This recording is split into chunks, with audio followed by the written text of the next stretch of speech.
là, on n'a pas fini. On va attaquer le quatrième volet. Alors tout de suite, avant de commencer sur ce quatrième volet qui est très intéressant, je pense qu'il plaira à beaucoup, je voulais préciser 3 points. Le premier, je n'ai jamais nié l'existence des réseaux pédophiles et je serais ravie que les gens qui affirment que je fais une telle chose soient en mesure de le prouver, une fois de plus, mais bon, ça, les preuves, vous savez pas ce que ça veut dire. Pour la simple et bonne raison que ça semble très difficile de nier des affaires comme les balais roses, Zandvoort, Dutroux, Outreau, Alec Baudisme, enfin ça il y a beaucoup à dire, ou même actuellement le dossier Epstein. D'ailleurs, ce qui est marrant avec ce dossier Epstein, c'est que vous vous empressez de parler des relations d'Epstein avec Gates, mais Epstein et Trump, ça n'a pas l'air de trop vous perturber. Pourtant, il y a quand même pas mal d'éléments démontrant certaines choses plus vis-à-vis de Trump que vis-à-vis de Bill Gates. Mais bon, ça c'est une parenthèse. Donc non, je n'ai jamais nié l'existence des réseaux. Il faut arrêter d'être con 5 minutes et d'accuser les gens sur on ne sait pas quoi. Hein. Par contre, en effet, les seuls réseaux que je vais nier, parce que jusqu'à présent, on n'a jamais vu le moindre élément en ce sens, probant, c'est le fameux réseau de Thonon-des-Bains, hein, de votre ami Lopédo Lopez, qui, je le rappelle, est en fuite en Suisse depuis des années suite à sa condamnation en France pour des faits de diffamation, calomnie, entre autres contre une vingtaine de parties civiles, alors qu'au final, il s'est avéré que c'était lui qui avait un petit souci de ce côté-là. C'est quand même le mec qui accuse tout le monde d'être pédophile. Deuxième point, le travail que je vous présente, en l'occurrence, c'est pas j'ai acheté Gala lundi, j'ai vu un article qui parlait d'Epstein, et puis le mardi je vous sors un organigramme comme je l'ai vu faire certaines personnes. C'est le résultat d'années, de mois, selon les affaires, d'investigation, bien au-delà de Facebook. Il faut vérifier, voilà, vérifier les faits, faire les liens, s'assurer qu'on ne va pas faire de la diffamation en se citant le nom d'une personne qui, en effet, ne serait pas impliquée, ce que beaucoup de vous, d'entre vous ont l'air d'avoir du mal à fournir. Et troisième point, parce que j'ai été attaquée là-dessus, et c'est mesquin, de toute façon, c'est pas comme si j'avais pas l'habitude depuis toutes les années où on essaie de me faire fermer ma gueule, bah, c'est pas difficile depuis que j'ai récupéré le dossier du trou, comme si on voulait pas que j'avance dessus. Bref. Petite parenthèse. Donc non, je ne suis ni juge, ni avocat, ni quoi que ce soit. En l'occurrence là, par rapport au dossier Maillot, si j'ai les pièces, eh ben, je vais être très claire, c'est les enfants Gatchadoua qui m'ont eux-mêmes fait parvenir ces pièces avec une demande très simple, faire entendre leur voix. Donc j'ai fait entendre la voix des enfants Gatchadoua et leur version, et ce qui est réellement du dossier, ce que tous les défenseurs et soutiens de Stan Maillot se gardent bien de vous montrer, parce que forcément, entre ce qu'il y a dans le dossier, ce que les enfants en disent, et ce que l'on vous dit pour que vous donniez du pognon surtout à cette clique-là, c'est plus un gouffre, hein, c'est un hémisphère qu'il y a. Donc aujourd'hui, on va attaquer.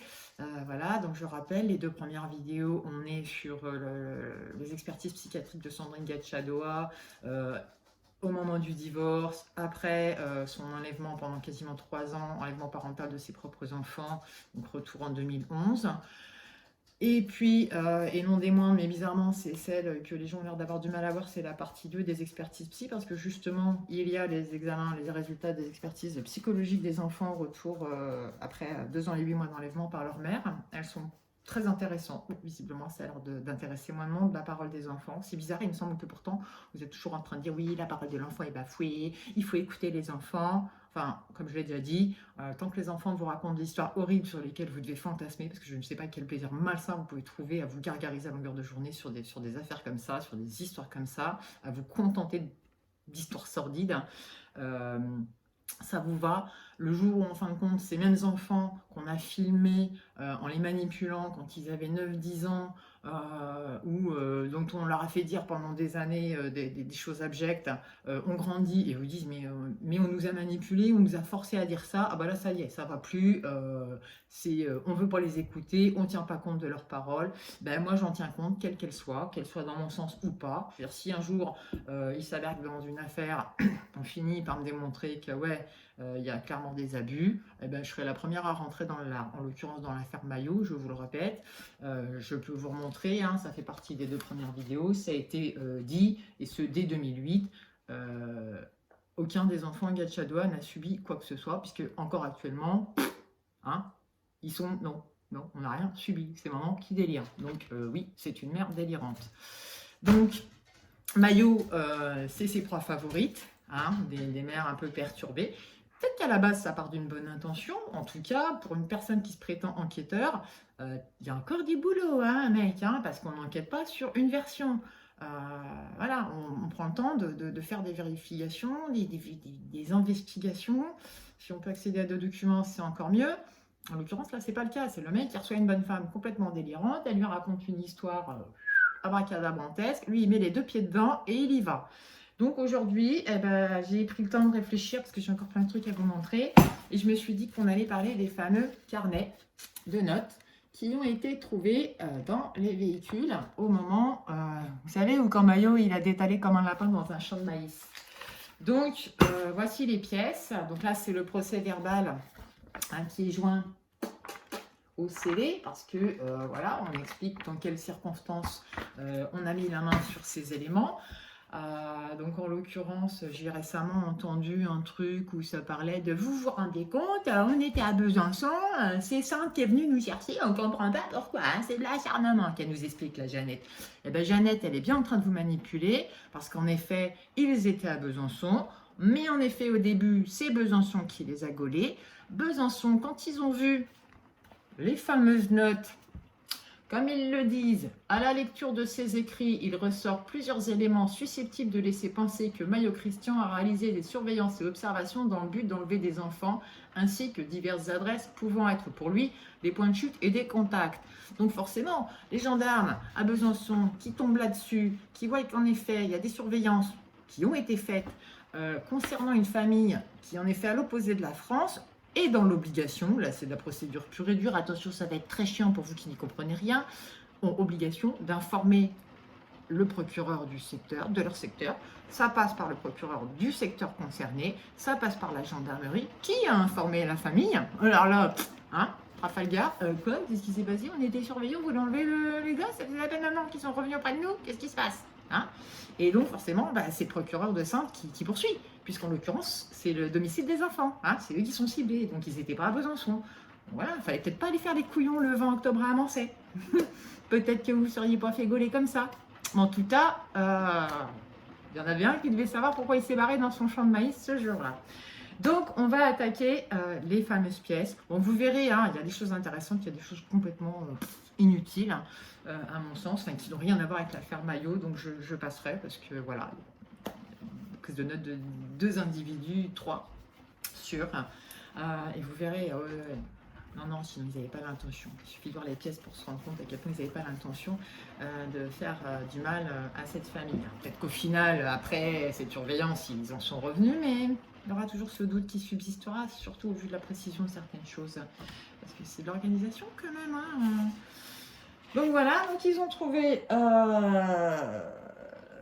26 feuillets manuscrits issus d'un cahier 21-29-7 découvert entre le siège conducteur et passager central du fourgon Mercedes Vito, Monsieur Borja, hein, parce que je rappelle que c'est Monsieur Borja et Mayo qui étaient dans une fourgonnette et que Janet et Jérémy suivaient dans le camping-car à l'arrière. Hein, donc voilà. Et 23 pages manuscrites extraites d'un cahier petit format 21/17 découvert sur le siège passager avant droit du fourgon Mercedes Vito. Donc après avoir vu les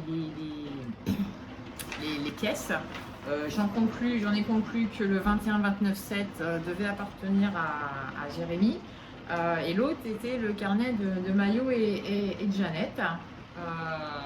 Et en effet, je prends conscience à la lecture des notes et de certains éléments que un certain nombre des personnes impliquées, quelques personnes impliquées dans ce dossier qui se sont présentées eux au tribunal, n'avait pas conscience de s'être fait manipuler.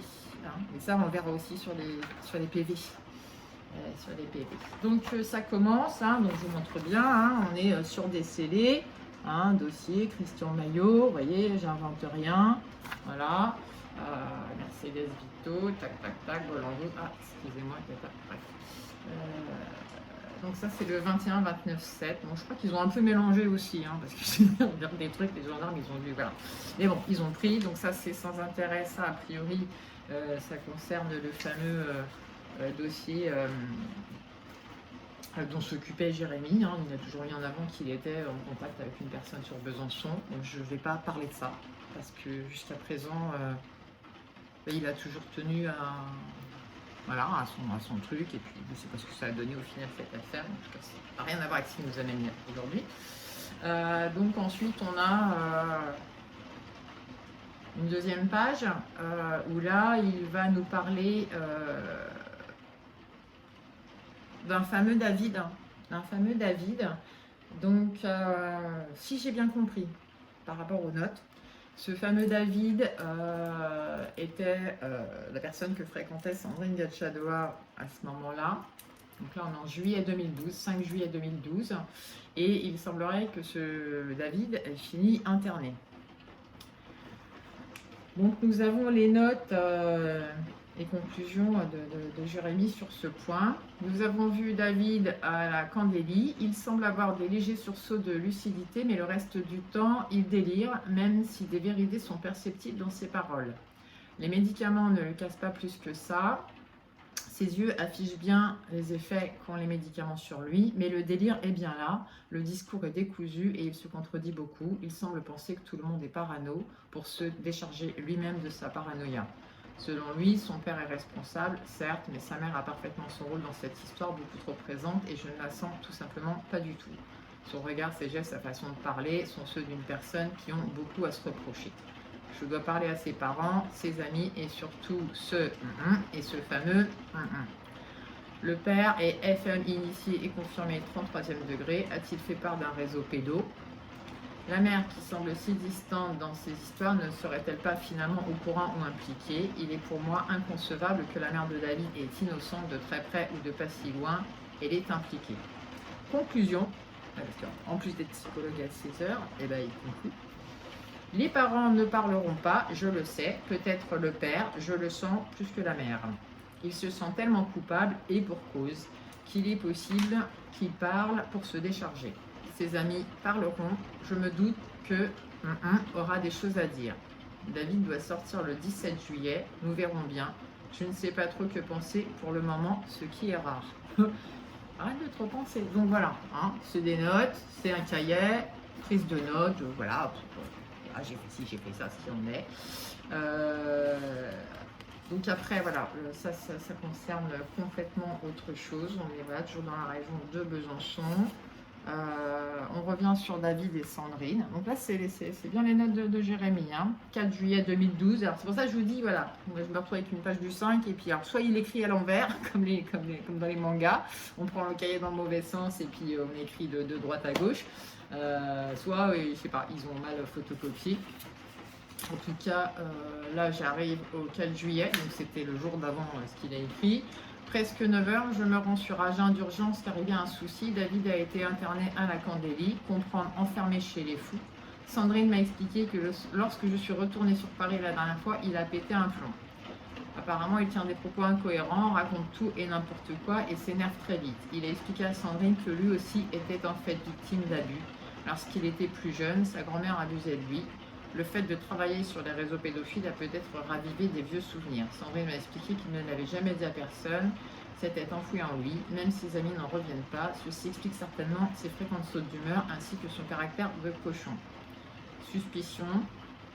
Il est probable que David soit vraiment une victime, mais je ne pense pas qu'il ait pu devenir fou comme ça. Même simplement le fait de bosser sur les réseaux n'a pas pu le faire dérailler. Nous n'avons rien vu ou fait de spécial. Il fume beaucoup trop de cannabis. Ça, c'est un truc qu'on retrouve souvent. Il sait un tas de choses sur un tas de sujets qui fâchent et me paraît finalement bien seul. Alors la suite, je ne sais plus où elle est, parce que voilà, c'est comme ça. Peut-être que son... Non, je ne sais pas. Je crois que plus loin, on retrouve l'autre passage. En tout cas, je ne sais pas si c'est un dessin ou en tout cas joli. Il faut le dire quand même, il est bien. Bon, là, on n'est plus dans la région. Là, c'est pas... Ah ouais, si, ça, je voulais vous le montrer. C'est marrant parce qu'on a des logs. Donc, comme ça, on a tout de suite aussi une idée du décor. Notre ami avait... Voilà, l'association qu'il a montée, c'était Souveraineté du Peuple. Voilà, c'est ça qui avait récupéré. Vous savez, l'histoire du pognon, des 15 000 € récupérés quand ils ont tous été en détention. C'était Souveraineté du Peuple. Et alors, c'est marrant parce que son mot de passe pour accéder à ce... Je ne vais pas vous montrer parce que ça va un peu griller. Son mot de passe pour accéder à sa boîte mail de l'assaut. C'est Alain Soral. C'est mignon, hein? Comprenne qui pourra. Donc voilà, c'était juste une petite aparté comme ça. Donc ça, c'est une autre affaire. Ça, c'est, voilà, donc, a priori, voilà. On a la suite de, voilà, l'affaire de Dali. Donc je vous dis, je ne sais pas comment les gendarmes ont photocopié. Moi, je les prends dans le sens où on les a, où elles sont arrivées. Hein, là, si peut-être que j'arrive à faire un lien avec l'autre. Hein. Ah ben si, c'est ça, voilà. Donc il sait un tas de choses sur un tas de sujets qui fâchent et me paraît finalement bien seul. Peut-être que son inconscient lui a fabriqué une personnalité de protection qui a tenu le temps qu'elle a pu. Pour ce qui est de mes suspicions, je disais plus haut que David sait un tas de choses sur un tas de sujets. Son PC est blindé d'infos, son blog l'est également. Il a déjà eu des soucis avec des hackers qui voulaient détruire son PC. Eu des soucis avec des emails également. Récemment, il a parlé avec un 33e degré, certainement de l'obédience Memphis Mesraïn. Il est encore plus à fond dans tout ce qui touche au symbole égyptien que la plupart des FM. Et il nous confirme l'utilisation de la géométrie et du langage de Sion ou langage des oiseaux. J'ignore ce qu'ils se sont dit après mon départ, mais David semblait vouloir me prévenir de quelque chose qu'il a trouvé. Il m'a parlé d'une clé dans le livre de la loi d'Alistair Crowley, page 18. Une suite de chiffres et de lettres qui pour le moment ne veulent rien dire pour moi. Peut-être qu'il a trouvé et qu'il a demandé confirmation à ce fameux FM33. Je trouve bizarre que d'ailleurs, comme si un FM 33e allait tout dénoncer à un pauvre citoyen, à moins qu'il ne soit pris de compassion pour la race humaine avant que leur plan final ne soit exécuté. Donc là, on a déjà une idée du décor de ce qui se passe dans la tête de ce jeune homme à l'époque, qui, je le rappelle, doit avoir 25 ans.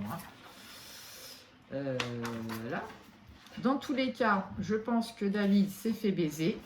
Soit soit quelqu'un d'autre, mais on l'a baisé. Quelqu'un ne devient pas fou du jour au lendemain pour se faire enfermer à l'asile une semaine après.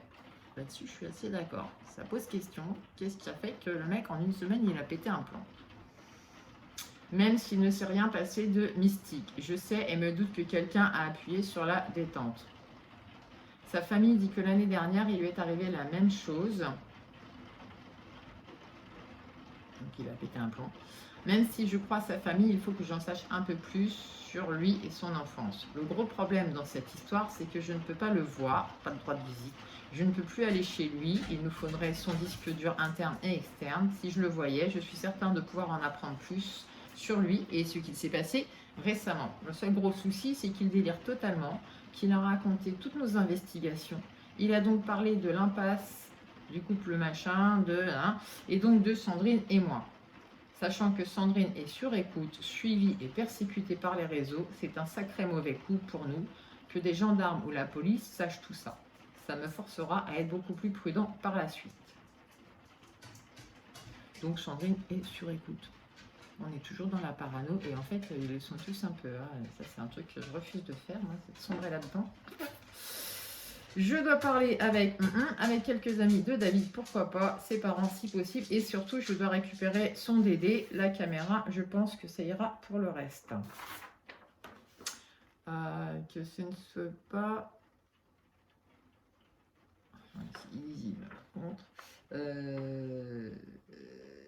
Donc ensuite, donc là, on est en juillet. Quelques-uns, ça on va manger, avancer. Là, oui, je suis désolée, la suite, elle est illisible pour moi.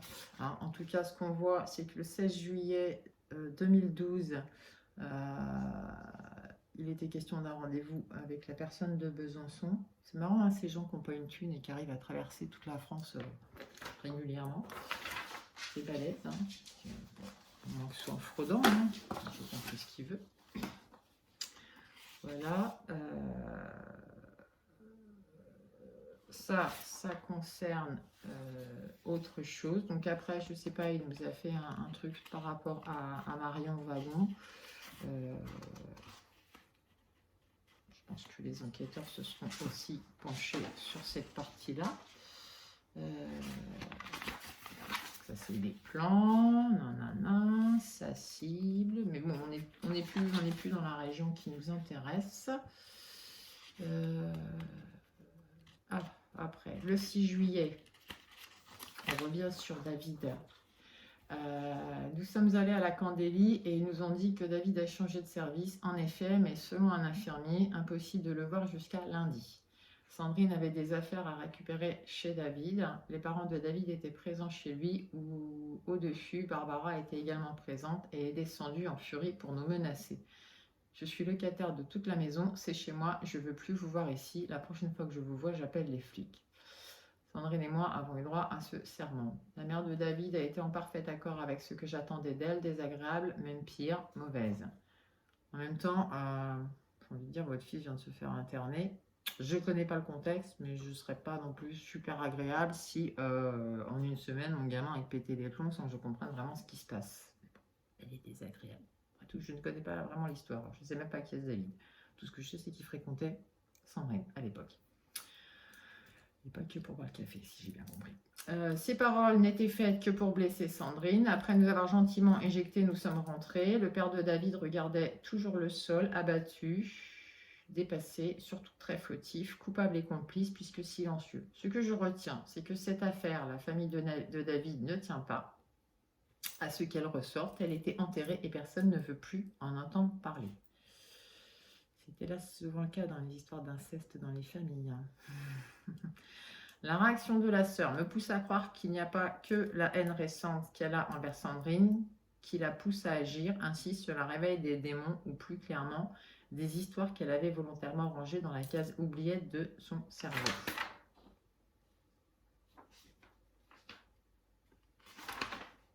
Donc après, on repart sur l'affaire de Besançon. Je dis, hein, je pense que les gendarmes ont déconné le photocopiage du carnet.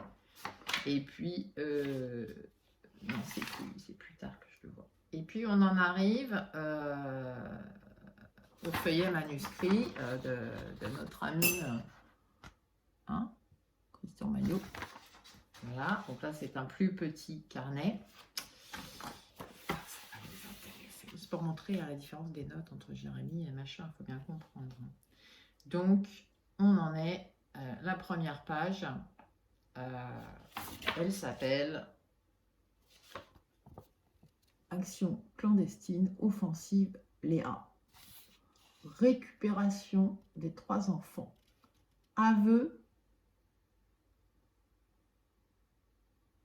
père plus grand-mère. Rétablissement justice, droit à la mère, renoncement à la garde, annulation des procédures, dommages et intérêts.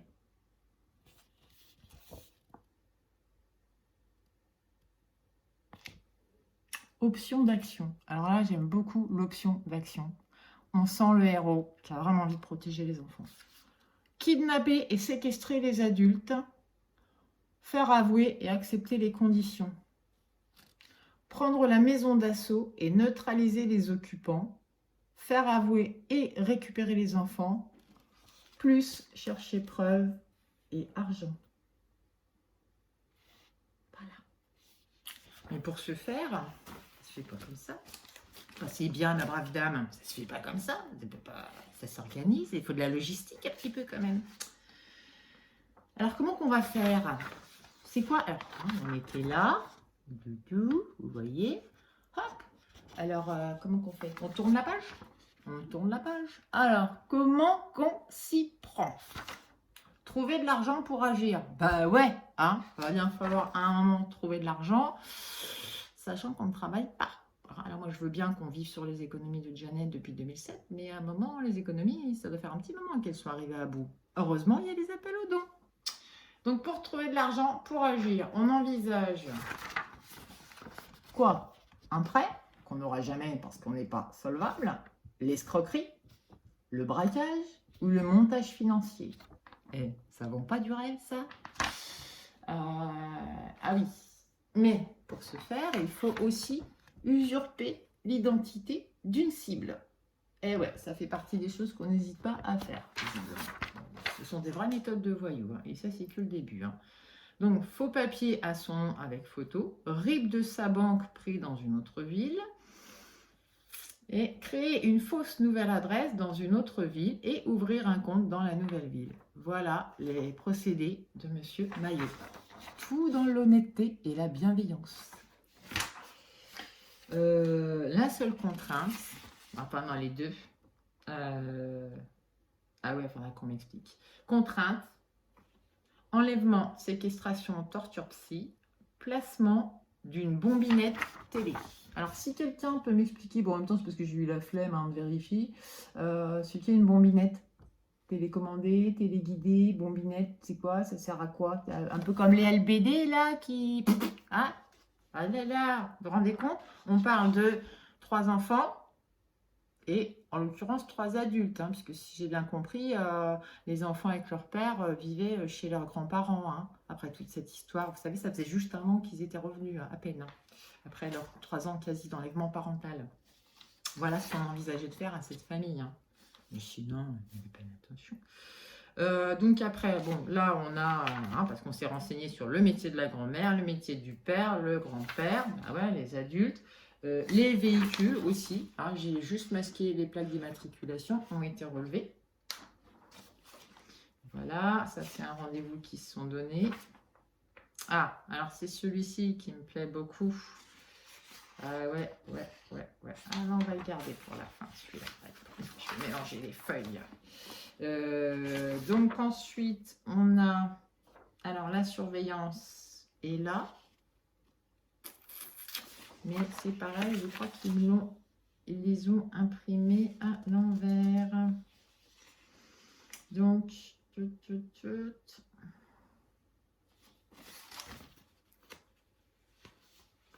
voilà, c'est ça. C'est ça que je cherchais. Alors, on a quand même une certaine logistique.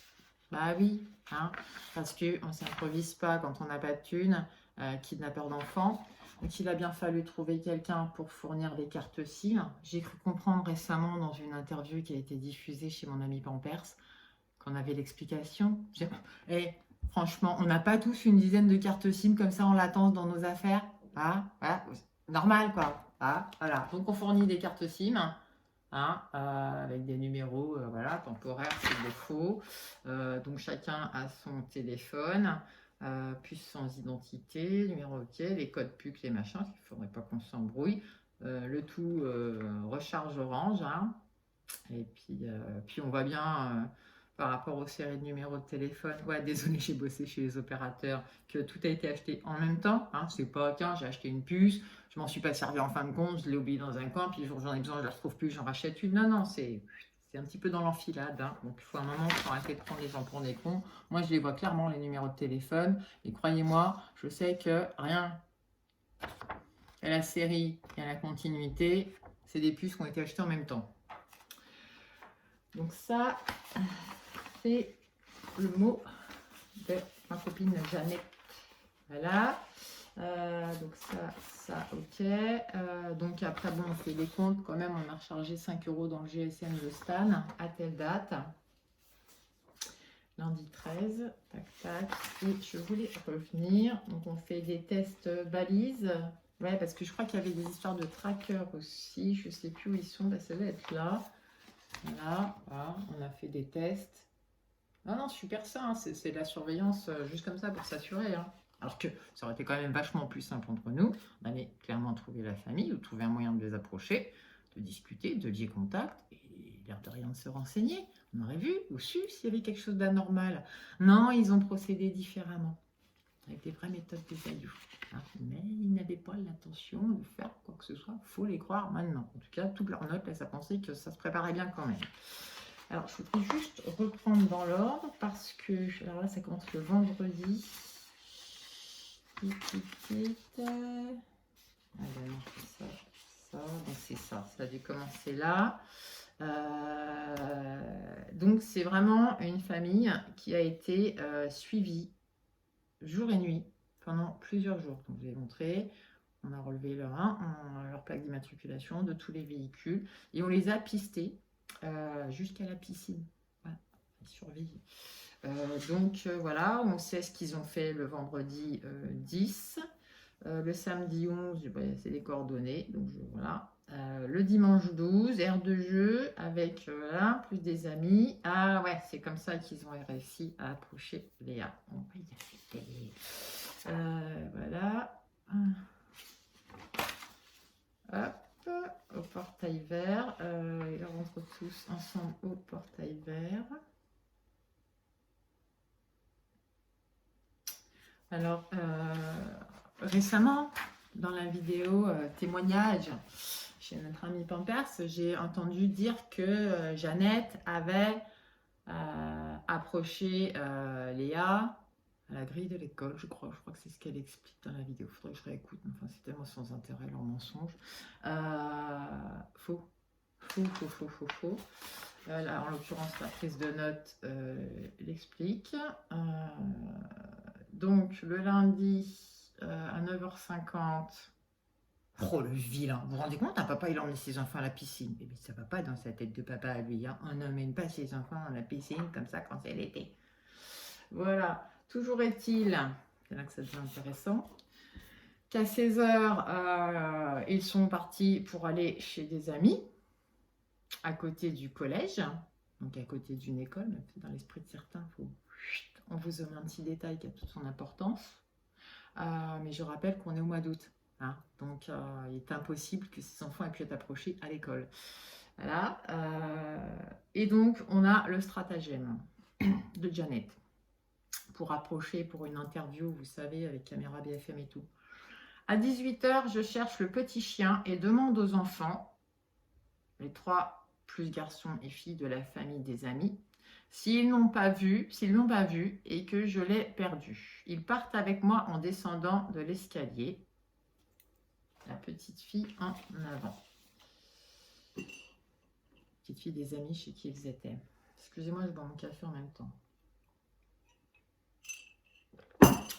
Léa et les autres, un peu hésitants en arrière, en criant « Lino, Lino !» Quand Léa arrive en bas de l'escalier, je lui dis « Je suis une amie de ta maman. » Elle me dit « Ah !» Je lui dis si elle m'aide à chercher le petit chien pour l'éloigner. Elle dit oui et me suit. Je dis « Ta maman veut savoir comment vous allez. » Elle me dit d'un ton sûr « Ça va. » Elle s'inquiète pour vous, toi et tes frères. Il y a les autres enfants qui reviennent et on interrompt la discussion. D'accord ? Donc ça reprend, et je dis, il faut que des bisous n'importe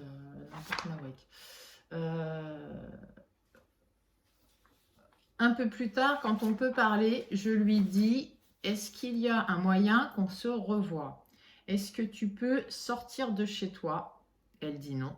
« Est-ce que vous allez souvent quelque part, faire des courses, à la piscine, etc. » Elle a l'air de ne pas avoir une idée pour ça. Je dis « Est-ce que tu peux te promener sur la propriété de chez les grands-parents ?»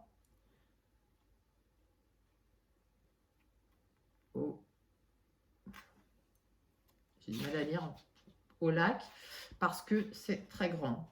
Elle dit oui, mais il y a des codes. J'arrête, je ne voulais pas lui dire.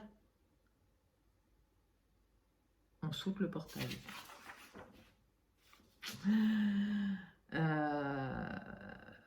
Il y a d'autres enfants qui arrivent autour de nous et tout le monde cherche Lino. La fillette cherche aussi. Quand on remonte vers la rue principale, je parle encore avec elle et je lui dis... Alors attends, je lui dis... On se reverra quelque part, tu me reconnaîtras. Oui, mais... Donc, Jeannette lui a répondu, c'est pour savoir si vous subissez encore des choses de ton père ou de ta grand-mère. Ce à quoi la fillette a répondu, non, d'un ton sûr et en faisant non de la tête. Mais peut-être ton petit frère. Elle dit non, avec la même sûreté. Puis elle raconte que sa mère avait dit à ses propres enfants qu'elle a failli les tuer pour les protéger. Je n'avais pas compris qui lui avait raconté cette histoire et dit « Je n'ai pas compris ». Elle me répète l'histoire en disant « Sandrine qui avait dit à ses propres enfants ça. qu'elle préférait les tuer. Il me semble que la petite avait dit Sandrine pour désigner sa mère. Elle ajoute, c'est quand même pas très normal. Je la comprends.